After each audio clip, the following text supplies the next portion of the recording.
कहानी के पहले भाग का लिंक मैं आपको डिस्क्रिप्शन बॉक्स में दे दूंगी और साथ में कमेंट बॉक्स में पिन भी कर दूंगी, तो आप वहां से भी जाकर देख सकते हैं। संजना की घबराहट देखकर विवान ने उसके गालों पर किस करके बाइट कर लिया और उसके माथे पर किस करके बोला, गुड नाइट माय लव, कल मिलते हैं, और वहां से सीटी बजाते हुए चला गया। संजना ने गहरी सांस ली, क्या मुसीबत है यार, और दरवाज़ा खोलकर अंदर आ गई। सारे बच्चे हाल में खेल रहे थे और जैसे ही उन्होंने संजना को देखा आकर उससे लिपट गए। दीदी दीदी दीदी। संजना ने सब बच्चों को एक साथ अपनी बाहों में भर लिया। उसके दिन भर की थकान जैसे एक चुटकी में गायब हो गई। उसने सारे बच्चों को बारी बारी से उसके माथे पर किस किया और प्यार से बोली, डिनर कर लिया आप लोगों ने? नहीं दीदी, हम आपका इंतज़ार कर रहे थे। ओके, फिर 2 मिनट रुको, मैं चेंज करके आती हूँ, फिर साथ में सब खाना खाएंगे। नहीं, अभी भूख नहीं लगी। क्यों भूख नहीं लगी मेरी बच्ची को? संजना ने प्यार से पुचकारते हुए पूछा। कितने दिन हो गए हम सबको आपके साथ खेले हुए, आज चलो ना थोड़ी देर खेलते हैं, फिर बाद में खाना खाकर सोने चलेंगे। नैन मासूमियत से बोली। हाँ दीदी, चलो ना थोड़ा खेलते हैं। सारे बच्चे एक साथ जिद करने लगे। ओके ओके, 2 मिनट रुको, मैं अभी चेंज करके आती हूँ, फिर मैं और मेरे सारे बच्चे साथ खेलेंगे। तब तक आप लोग डिसाइड करो क्या खेलना है। ओके दीदी, यू आर द बेस्ट दीदी इन द वर्ल्ड। सारे बच्चे उसके गले लग गए। दीदी आपके गाल लाल क्यों हैं? रवि ने पूछ लिया।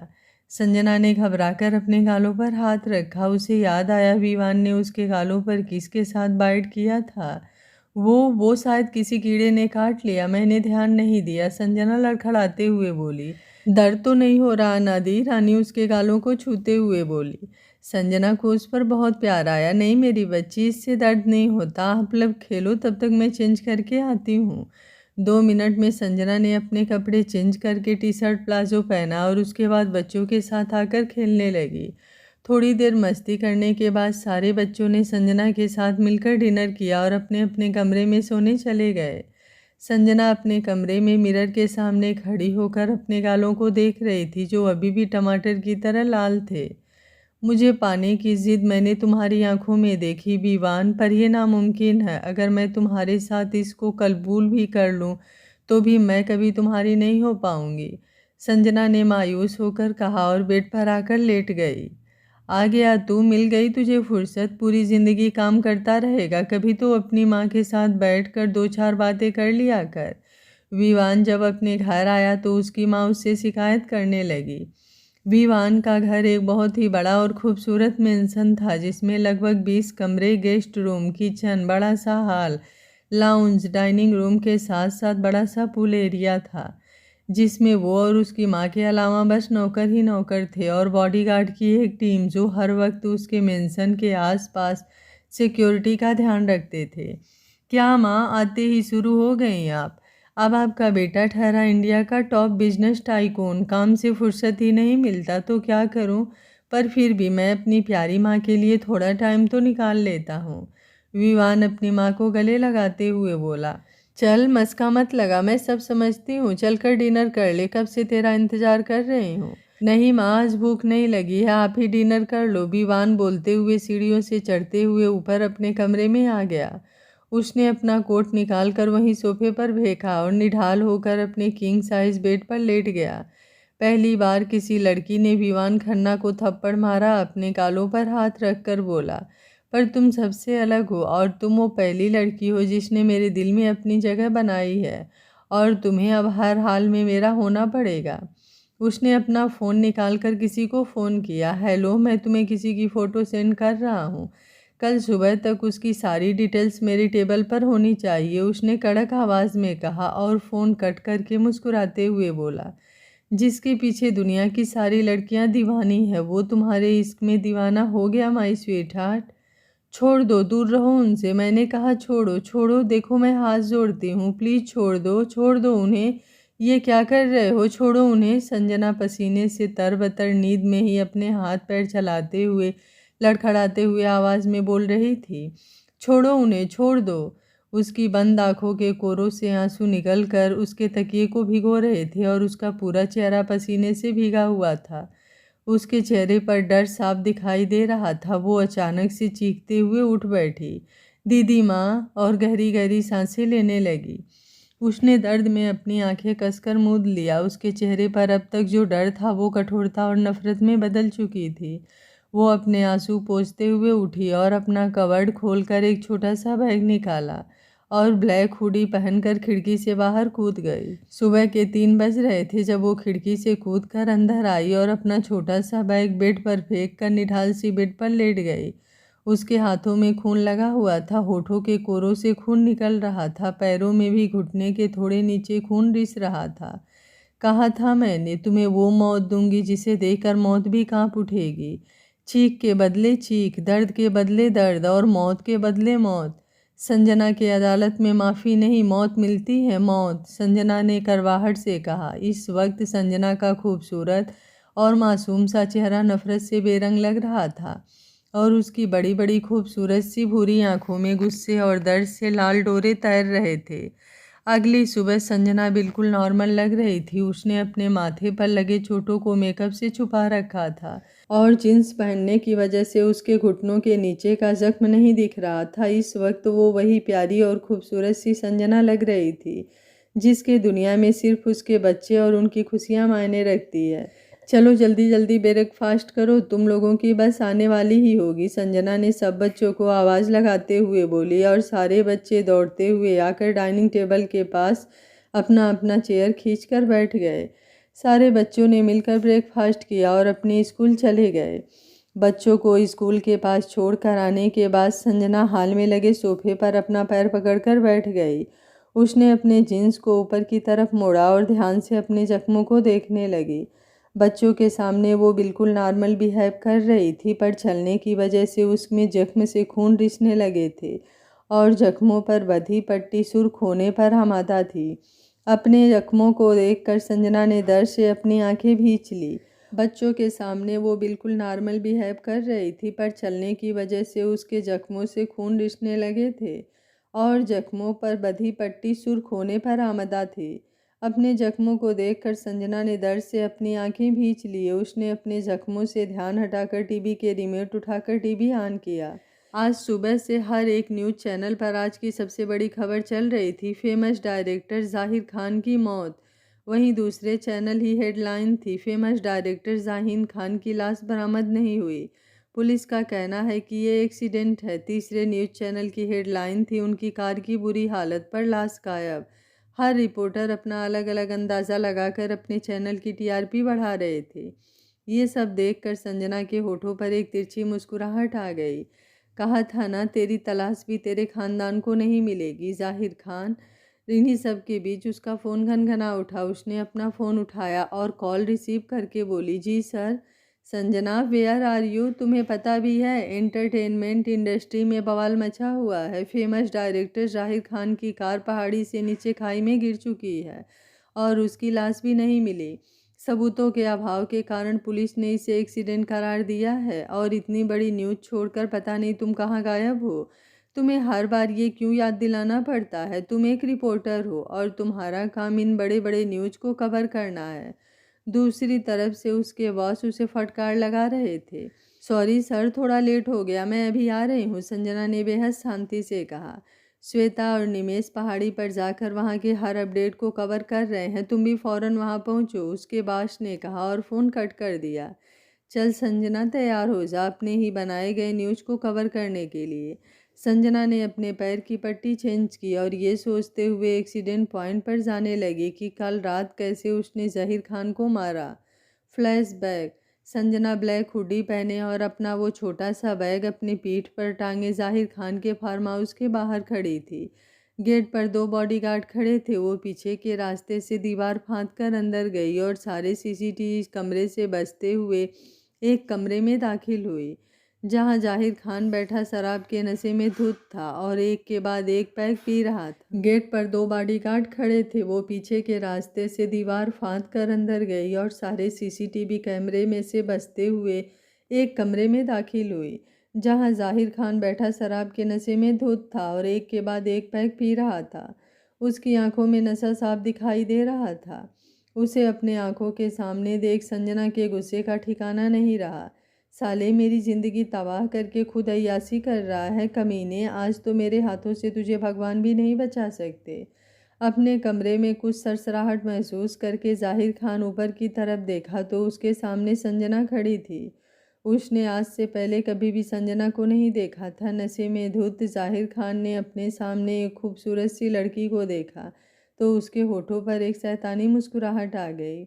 मानना पड़ेगा सोहन को, क्या लड़की ढूंढ कर लाया है। Hello beautiful, let's some fun. जाहिर अपने एक हाथ में शराब की गिलास थामे हुए था और दूसरे हाथ को संजना की तरफ बढ़ाया। संजना ने उसके हाथ को पकड़कर पीछे की तरफ मोड़ दिया। लीचड़, घटिया इंसान, तू मुझे छुएगा। संजना में गुस्से में उसे और भी जोर से उसके हाथ को मरोड़ दिया। जाहिर दर्द से तिलमिला उठा।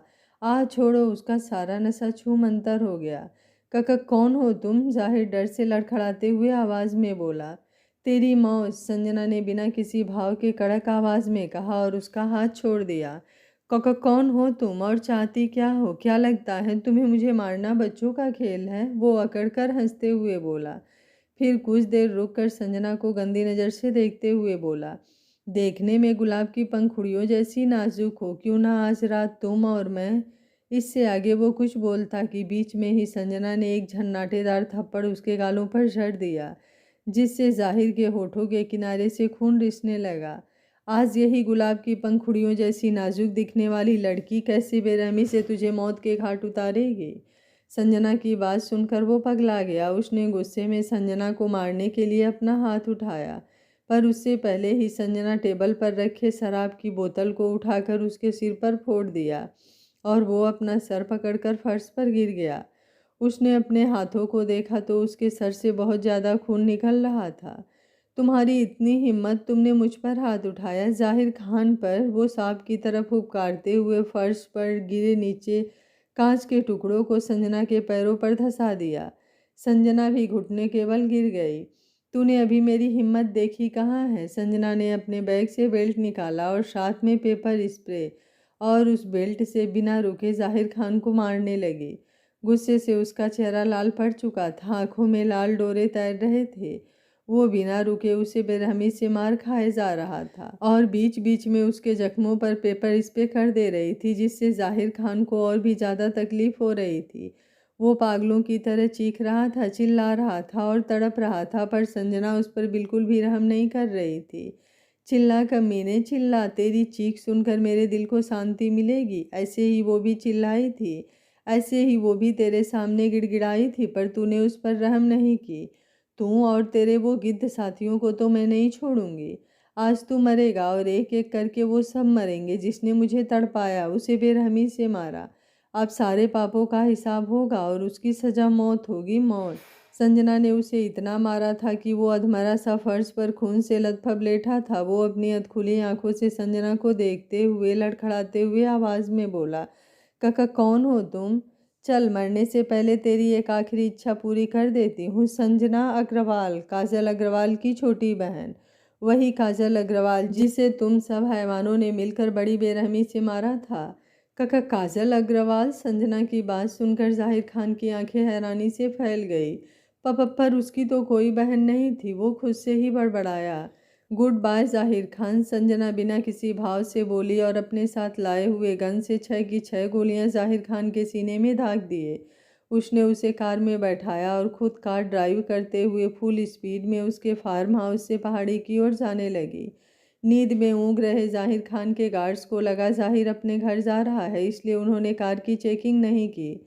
संजना के वहाँ से जाते ही एक लड़का उस कमरे में दाखिल हुआ जहाँ संजना ने जाहिर खान को मारा था। उसने अपनी सरसरी नज़र एक बार पूरे कमरे में दौड़ाया और कुछ ही देर में उस कमरे को बिल्कुल पहले जैसा साफ सुथरा कर दिया। उस कमरे को देखकर कोई भी नहीं कह सकता था कि अभी थोड़ी देर पहले यहाँ किसी का खून किया गया हो।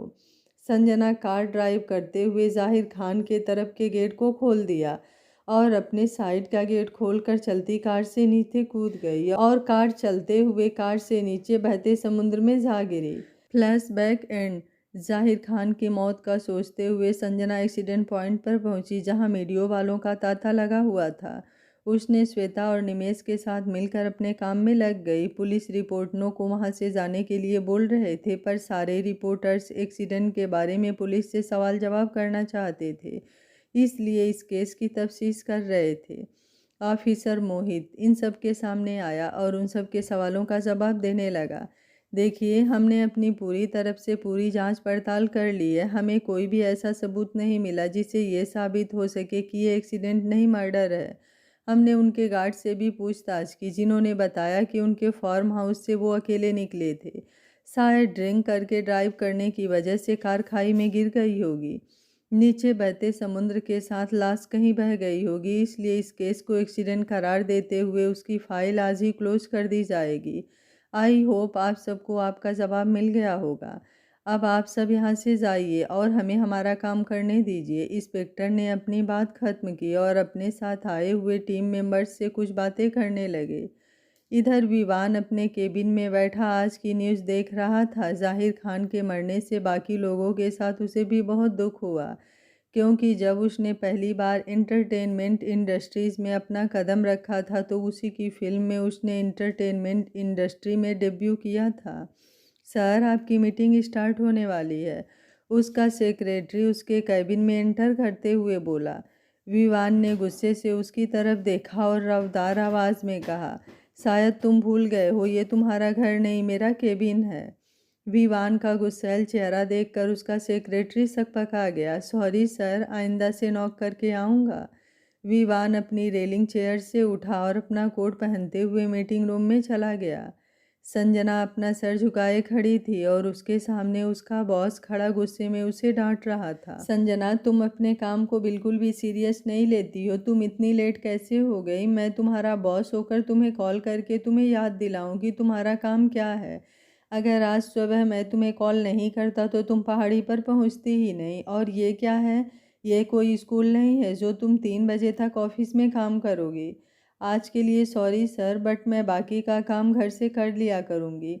सर प्लीज़ मेरी रिक्वेस्ट एक्सेप्ट कर लीजिए। प्लीज़ प्लीज़ प्लीज़ सर, आप चाहें तो मैं एक्स्ट्रा काम कर दिया करूँगी, बट प्लीज़ मैं 9 बजे से लेकर 3 बजे तक ही काम कर पाऊँगी। नो संजना, इस ऑफिस के भी कुछ रूल्स हैं जिन्हें मैं सिर्फ तुम्हारी वजह से नहीं बदल सकता। तुम्हारी ये रिक्वेस्ट एक्सेप्ट नहीं की जाएगी। उसका बॉस गुस्से में उसे डांटते हुए बोला और अपनी रोलिंग चेयर पर बैठ गया। संजना बेचारी सी शक्ल बनाकर बोली, प्लीज़ सर मान जाइए ना। अनुराधा मैम होती तो एक पल में मान जाती। वो कितनी अच्छी हैं, कितनी प्यारी और कितनी स्वीट है। अनुराधा शब्द पर संजना जोर देते हुए बोल रही थी, जिसे उसका वाक्स पिघलता हुआ नजर आ रहा था।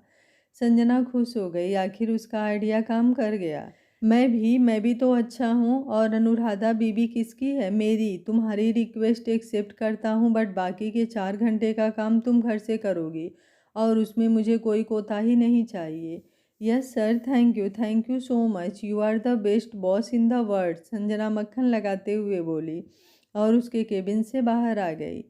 तेरे चेहरे की स्माइल देखकर लग रहा है तूने सर को मना लिया। उसके बाहर आते ही निमेश बोला, हाँ मान गए। चलो ठीक है, अब तुझे मेड रखने की ज़रूरत नहीं होगी, तू खुद अपने बच्चों के साथ रुक सकती है। अच्छा सुन, मुझे तुझसे कल रात के बारे में बात करनी है। संजना ने अपने चारों तरफ देखा। वहाँ दोनों के अलावा और भी बहुत सारे वर्कर्स थे जो काम कर रहे थे।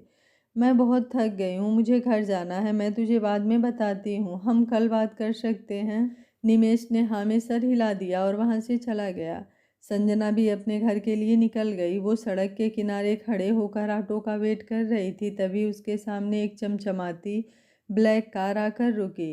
ड्राइवर बाहर निकल कर आया और कार के पीछे का गेट खोल दिया। अंदर से विवान ब्लैक बिजनेस सूट पहने, अपने आंखों पर ब्लैक सन ग्लासेस लगाए हुए संजना के पास आया। ये फिर आ गया? हे भगवान, किस जन्म का बदला ले रहे हो मुझसे? संजना मासूम सी शक्ल बनाकर ऊपर आसमान में देखते हुए बोली। तभी उसके कानों में विवान की मदहोश कर देने वाली आवाज़ पड़ी, स्वीट हार्ट, चलो मैं तुम्हें घर ड्रॉप कर देता हूँ। जैसे ही संजना को अपनी गर्दन पर विवान की गर्म सांसें महसूस हुई, उसका रोम रोम सिहर उठा।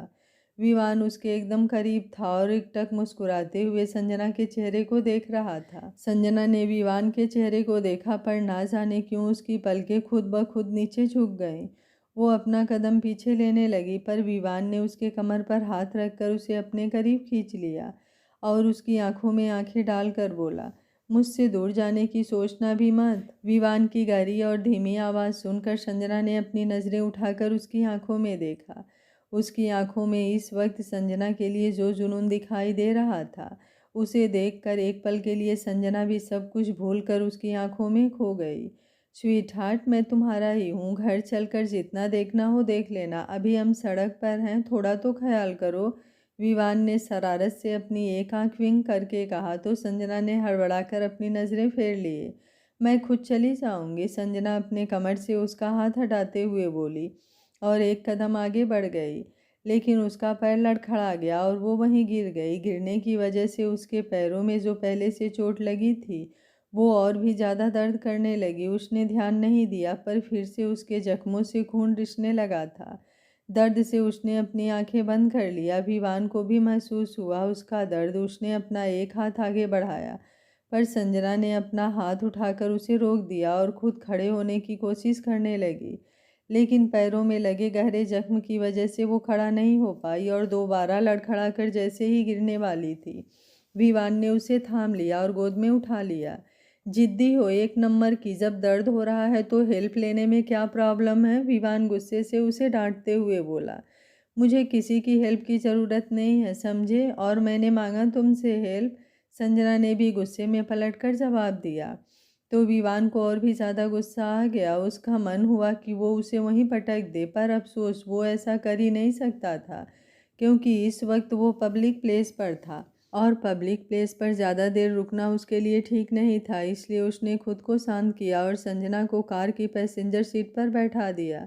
उसने ड्राइवर से कहा वो खुद कार ड्राइव कर लेगा और कार में बैठकर खुद ड्राइव करते हुए संजना के घर की ओर चल पड़ा। दिन भर आराम ना करने की वजह से संजना के पैरों में दर्द और भी ज़्यादा बढ़ने लगा था। उसने अपना सर सीट से टिकाकर अपनी आंखें बंद कर लिया, क्योंकि उसमें इस वक्त विवान से बहस करने के लिए बिल्कुल भी एनर्जी नहीं बची थी। अगर वो खुद चलकर घर जा सकती तो किसी भी कीमत पर विवान के साथ घर नहीं जाती, क्योंकि अपने घर पर उसने आज तक कभी किसी को आने नहीं दिया था सिवाय निमेश और उसकी वाइफ रागिनी के, क्योंकि वो उसका दोस्त था। विवान कार ड्राइव करते हुए बीच बीच में तिरछी नज़रों से संजना को भी देख रहा था। उसे थोड़ा अजीब लग रहा था संजना को ऐसा शांत देखकर, क्योंकि अब तक वो उससे कितनी बहसबाजी कर चुकी होती। मुझे सही सलामत घर पहुंचना है, हॉस्पिटल नहीं, इसलिए प्लीज़ सामने देखकर गाड़ी चलाओ। संजना की आंखें अभी भी बंद थी, फिर भी उसे अपने ऊपर विवान की पड़ती नज़रों का एहसास हो रहा था। विवान के चेहरे पर हल्की मुस्कुराहट आ गई। चलो, कम से कम कुछ तो कहा तुमने, वरना मुझे तो लग रहा था मैं कार में अकेला ही हूँ। विवान उसे टीच करते हुए बोला, पर संजना ने कोई जवाब नहीं दिया और वैसे ही आंखें बंद करके सीट से सर टिकाकर बैठी रही। विवान ने संजना के घर के बाहर कार रोकी। वो कार से बाहर आया और संजना के तरफ का गेट ओपन किया। संजना वहीं बैठे बैठे सो चुकी थी। उसने संजना के कंधे को पकड़कर हल्का सा हिलाया, पर संजना गहरी नींद में सो रही थी। उसने कुछ सोचा और नीचे झुककर संजना के बैग से उसके घर की चाबी निकाली और पहले जाकर उसके घर के डोर को ओपन किया और वापस आकर संजना को अपनी गोद में उठाकर घर के अंदर ले गया। उसने ध्यान दिया, हॉल के दीवारों पर बच्चों की तस्वीरें लगी हुई थी और छोटे से हॉल को बहुत ही खूबसूरती से सजाया गया था, जिसके वॉल की कलर कॉम्बिनेशन वाइट और स्काई ब्लू थी। उसने धीरे से अपने पैर की मदद से दरवाजे को बंद किया और वहीं खड़ा होकर इधर उधर देखने लगा, क्योंकि उसे पता ही नहीं था संजना का रूम कौन था। सामने उसे बस 2 ही रूम दिख रहे थे। उसने अंदाज़ा लगाया और राइट साइड वाले रूम में ले जाकर संजना को बेड पर लिटा दिया। उसने संजना को बेड पर लिटाया और खड़ा होकर एकटक उसे देखने लगा। वो सोते हुए बहुत ही ज़्यादा क्यूट लग रही थी, बिल्कुल किसी सफ़ेद खरगोश के बच्चे की तरह। विवान के चेहरे पर इस वक्त एक प्यारी सी मुस्कुराहट थी। जैसे ही उसकी नज़र संजना के गुलाबी होठों पर पड़ी तो वो खुद को रोक नहीं पाया और उसके होठों को चूम लिया। पर वो अपनी हद जानता था। इस वक्त संजना सो रही थी। अगर वो जाग रही होती तो वो उसे परेशान करना या छेड़ना अलग बात थी, पर सोते हुए उसका फ़ायदा उठाना ये विवान कभी नहीं कर सकता था, क्योंकि उसे औरतों की इज्जत करना बहुत ही अच्छे से आता था। आखिर उसकी परवरिश करने वाली उसकी माँ एक औरत ही थी। वो भले संजना से प्यार करता था, पर जब तक संजना खुद उसे इजाज़त ना दे, वो अपने लाइन कभी भी पार नहीं कर सकता। वो संजना के पैरों के पास आकर जैसे ही उसे ब्लैंकेट उठाने वाला था, उसकी नज़र संजना के पैरों पर पड़ी, जिसे देखकर वो चौंक गया। घुटने के नीचे संजना का जींस खून से भीग चुका था। उसने फौरन एक पिलो उठाया और संजना के पैरों के नीचे लगा दिया और परेशान होकर उसके कमरे में फर्स्ट एड बॉक्स ढूंढने लगा। थोड़ी मशक्क़त करने के बाद उसने उसके कमरे से फर्स्ट एड बॉक्स और कैंची ढूंढी और उसके पैरों के पास बैठ गया। ये लड़की भी ना जाने किस मिट्टी की बनी है। पैरों से खून निकल रहा है, इतना गहरा जख्म है, फिर भी आराम करने की बजाय ऑफिस में काम करने गई थी। खुद बचकानी हरकतें करती है, पता नहीं कैसे 6 बच्चों को संभालती होगी। विवान परेशान होकर बड़बड़ाते हुए कैंची लेकर उसके जींस को घुटनों तक काटा और उसके पहले से बंधी पट्टी को काट कर रुई में डिटॉल लगाकर उसके जख्मों को साफ किया और फिर से पट्टी की। संजना अभी भी सो रही थी। विवान ने उसे अच्छे से ब्लैंकेट ओढ़ाया, तभी उसके कानों में डोरबेल बजने की आवाज़ आई। उसने जाकर दरवाज़ा खोला तो सामने सारे बच्चे अपने स्कूल यूनिफॉर्म में खड़े थे, जो अभी अभी स्कूल से घर आए थे। बच्चे एक अनजान शख्स को अपने घर में देखकर उसे घूरने लगे, क्योंकि आज से पहले उनके घर में कोई नहीं आया था। फिलहाल उनके चेहरे के एक्सप्रेशन को देखकर ऐसा लग रहा था जैसे विवान कोई क्रिमिनल हो और सारे बच्चे अभी के अभी उस पर हमला कर देंगे। हेलो बच्चों, तुम सब मुझे ऐसे क्यों देख रहे हो? तुम्हारा ही घर है, अंदर आ जाओ। विवान खन्ना, जो कभी भी किसी के सामने झुकता नहीं था, उसे आज बच्चों के सामने बोलने में हिचकिचाहट हो रही थी। आखिर वो बिना परमिशन के उनके घर में आया था। बच्चों का ऐसे घूरना तो बनता था। हमें पता है हमारा घर है, पर आप हमारे घर में क्या कर रहे हैं? रानी उसे घूरते हुए बोली। ओह सॉरी, मैं तो बताना ही भूल गया, मैं तुम्हारे मम्मा का दोस्त हूँ। विवान को अभी भी लग रहा था संजना मैरिड है और वो सब संजना के बच्चे हैं, क्योंकि उसने अपने आदमी से संजना का इन्फॉर्मेशन निकलवाने के लिए कहा था, पर संजना के ऑफिस में काम करने के अलावा और कोई भी इन्फॉर्मेशन नहीं मिला। विवान थोड़ा हैरान था कि एक मामूली सी लड़की की इन्फॉर्मेशन निकालने में इतनी मुश्किल क्यों हो रही है। सारे बच्चे हैरानी से उसे देखने लगे। अंकल, शायद आप गलत पते पर आ गए हैं, यहाँ हम में से किसी की मम्मा नहीं रहती, रोहन ने हंसते हुए कहा और रोहन के साथ सारे बच्चे हंसने लगे। विवान कन्फ्यूज होकर उन सबको देखने लगा। क्या कहा तुमने? पर संजना, संजना तुम सबकी कौन लगती है? वो तो हम सबकी दीदी हैं। दीदी? विवान दीदी शब्द को दोहराते हुए बोला। अब उसे सब कुछ समझते देर न लगी कि संजना ने उसे उल्लू बनाया था और उससे पीछा छुड़ाने के लिए झूठ बोला था। उसके होठों पर एक तिरछी मुस्कुराहट आ गई। स्वीटहार्ट, मुझसे झूठ बोलने की सज़ा तो मिलेगी तुम्हें, वो मन ही मन सोच रहा था। तभी उसके कानों में नैन की प्यारी सी आवाज़ पड़ी। अंकल, क्या हम हमारे घर में आ सकते हैं? नैन ने पूछा। कम और ताना ज़्यादा मारा था। नैन के पूछने के तरीके से विवान झेप गया। जिस विवान खन्ना के सामने किसी का मुंह नहीं खुलता था, 6 छोटे बच्चे ने मिलकर उसके तोते उड़ा दिए थे। सारे बच्चे हंसते मुस्कुराते अंदर आ गए और अपना अपना बैग हॉल के सोफे पर रख दिया। विवान भी दरवाज़ा बंद करके उनके पीछे पीछे आ गया। दीदी कहाँ हैं? रवि ने विवान से पूछा। वो थक गई थी इसलिए सो गई है, विवान ने जवाब दिया और अपना कोट उतारकर सोफे पर रखकर अपनी टाई ढीली करने लगा। मुझे ऐसा क्यों लग रहा है जैसे मैंने आपको कहीं तो देखा है, नेहा याद करते हुए बोली। हाँ हाँ, याद आ गया, मुझे याद आ गया, मुझे भी याद आ गया, रवि, राज, रानी और नेहा चिल्लाते हुए बोले। आप तो एक सुपर स्टार विवान खन्ना हो ना, और मैंने आपकी तस्वीर मैगजीन में भी देखी है। बाहर बच्चों की आवाज़ें सुनकर संजना की नींद खुल गई। उसके पैरों में दर्द हो रहा था। उसने ध्यान दिया कि उसकी जींस कटी हुई थी और पैरों पर नई पट्टी बंधी हुई थी। ये किसने किया? फिर कुछ याद करके वो हैरानी से बोली, विवान। ओह नो, मैं कार में कैसे सो गई थी? वो बेड से नीचे उतरी और धीरे धीरे चलते हुए अपने कमरे के दरवाजे तक आई। उसने बाहर देखा, जहाँ सारे बच्चे विवान को घेर कर बैठे थे और विवान उन सब से हंसते मुस्कुराते हुए प्यार से बातें कर रहा था। कुछ पल के लिए वो विवान के साथ बच्चों को खुश देखकर वहीं खड़ी होकर देखती रही और उसके चेहरे पर भी एक बरबस प्यारी सी मुस्कुराहट तैर गई। जब नयन की नज़र संजना पर गई तो वो चिल्लाते हुए बोली दीदी, और उसके साथ सारे बच्चे दौड़ते हुए आकर संजना से लिपट गए। अरे अरे, आराम से गिर जाओगे। संजना ने सबको अपनी बाहों में भर लिया। विवान अपने दोनों हाथों को क्रॉस कर बच्चों और संजना को देखने लगा। बच्चों को अपनी बाहों में भरते ही संजना के सारे दर्द, दिन भर की थकान सब छूमंतर हो गए। विवान भी समझ रहा था बच्चे संजना की जान है, और उसे संजना और अपनी पहली मुलाकात याद आ गई। उस वक्त भी तो अपने बच्चों के पास आने के लिए संजना ने 15 फ्लोर से छलांग लगा दी थी। चलो बहुत हो गया लाड दुलार, अब सब अपनी अपनी यूनिफॉर्म चेंज करके फ्रेश होकर आओ। तब तक मैं तुम सबके खाने के लिए कुछ हल्का सा बना देती हूँ। दीदी नूडल्स बनाओ, हम सबको नूडल्स खाने हैं। ओके, मैं नूडल्स बनाती हूँ, तब तक तुम लोग जल्दी से चेंज करके आ जाओ। ओके दीदी। सारे बच्चों के रूम में जाने के बाद संजना की नज़र विवान पर पड़ी, जो ना जाने कब से उसे देख रहा था। वो उसे घूरते हुए बोली, तुम अब तक यहाँ क्या कर रहे हो? कायदे से तुम्हें मुझे मेरे घर के बाहर ड्रॉप करके चले जाना चाहिए था। बिना मेरे परमिशन के मेरे घर में आने की क्या ज़रूरत थी? विवान को तो जैसे संजना की एक भी बात सुनाई नहीं दी। उसे तो बस संजना के हिलते हुए गुलाबी होठ दिखाई दे रहे थे। वो उसकी सारी बातों को दरकिनार करते हुए उसकी तरफ बढ़ने लगा।